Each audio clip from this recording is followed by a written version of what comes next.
नमस्कार दोस्तों, आज 1 जून एग्जिट पोल का दिन है और आज लास्ट की जो 57 सीटें हैं उनका भी दिन है। अब इसमें पंजाब की 13 सीटें हैं तो वो तो क्लीन स्वीप होने जा रहा है, ये तो पक्की बात है बिल्कुल, ये तो मैं आपको पहले बता दूँ। और वहाँ पर 13 में से लगभग 12 सीटें ऐसी हैं जिन पर आम आदमी पार्टी या कांग्रेस जीतती नज़र आ रही है। भारतीय जनता पार्टी के पास पिछली बार 2 सीटें थी, होशियारपुर और गुरदासपुर में सनी देओल थे, आपको पता है।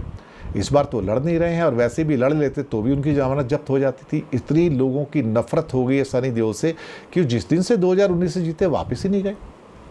लापता के बोर्ड लगे हुए थे, लावारिस के बोर्ड लगे हुए थे, लेकिन सनी देओल कभी वापस गए नहीं।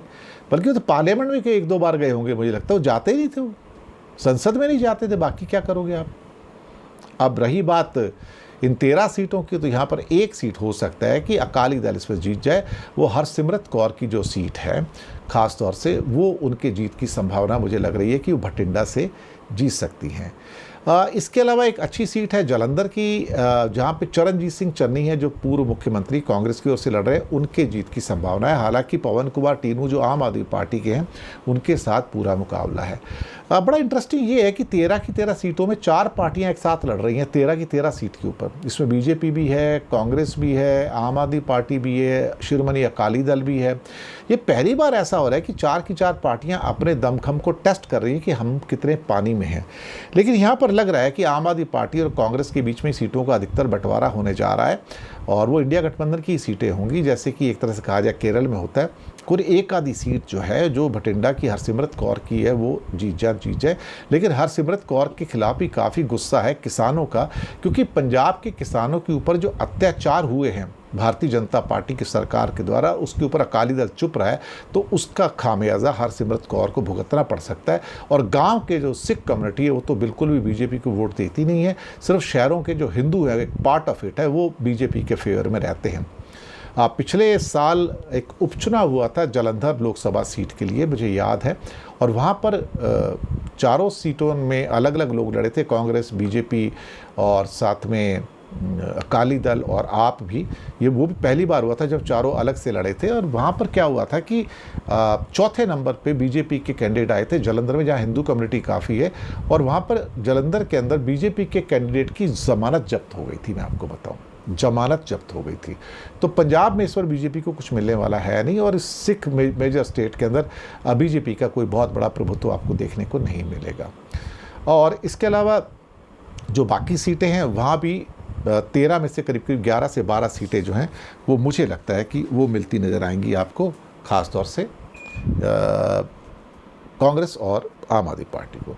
उत्तर प्रदेश की 13 में से जो सीटें हैं उसमें से 11 सीटें एनडीए के पास थीं, और इस पर मुझे लगता है घट कर 5 रह जाएंगी, क्योंकि 8 सीटें क्लियर कट समाजवादी पार्टी और कांग्रेस का इंडिया गठबंधन वहाँ पर जीतता नजर आ रहा है। इसी प्रकार से बिहार की 8 में से जो 8 सीटें एनडीए के पास थी, कम से कम 4 से 5 सीटें तेजस्वी और कांग्रेस का गठबंधन जीत जाएगा, बहुत आराम से जीत जाएगा। और बंगाल की 9 की 9 सीटें टीएमसी के पास थी, उनके पास ही रहेंगी। हालांकि वहाँ पर बशीरहाट की जो सीट है, जो संदेश खाली की सीट है, वहाँ भी बीजेपी इस बार हारती नजर आ रही है। तो भारतीय जनता पार्टी को यहाँ से एक भी सीट नहीं मिलेगी, वो तो आप लिख कर रख सकते हैं वो। इसके अलावा झारखंड की जो 3 सीटें, जिसमें 2 बीजेपी के पास थी, राजमहल, दुमका और गोड्डा, इस बार तीनों सीटों के ऊपर झारखंड मुक्ति मोर्चा और इंडिया गठबंधन का जो टीम है वो जीतती नजर आ रही है। और बिल्कुल हैरान मत होइए, गोड्डा से अगर निशिकांत दुबे बीजेपी के हार जाएं तो मुझे कोई हैरानी नहीं होगी, क्योंकि कल्पना सोरेन एक बहुत बड़ा स्टार फैक्टर है इस समय, खासतौर से झारखंड के अंदर। उड़ीसा की 6 में से 4 सीटें बीजेडी के पास थीं, 2 बीजेपी के पास थीं। इस बार कांग्रेस के पास 1 सीट आएगी और 1 सीट बीजेपी के पास जा सकती है, और 4 सीटें फिर से बीजेडी के साथ आएंगी, क्योंकि जिस ढंग से नरेंद्र मोदी ने नवीन पटनायक पर अटैक किया है, उससे जनता तो बदला लेने जा ही रही है, इसमें कोई शक वाली बात नहीं है।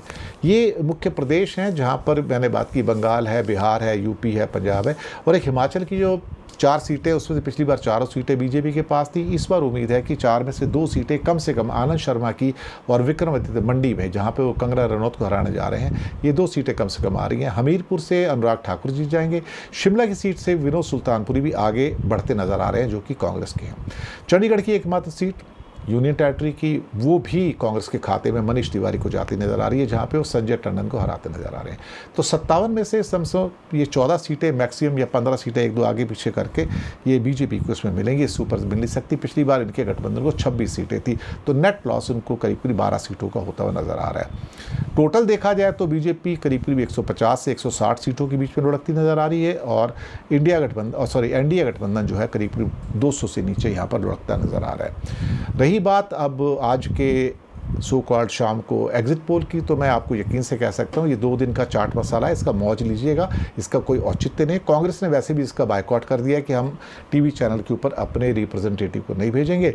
बाकी 4 तारीख को भी गोदी मीडिया एक गिमिक करने जा रहा है। पहले 2 घंटे 8 से लेकर 10 और 10:30 तक ये बीजेपी को ऊपर दिखाएंगे और कांग्रेस को नीचे दिखाएंगे। जितनी लीड बीजेपी की आएंगी वो दिखाते चले जाएंगे, और जो कांग्रेस के आएंगे उसको नीचे करते चले जाएंगे।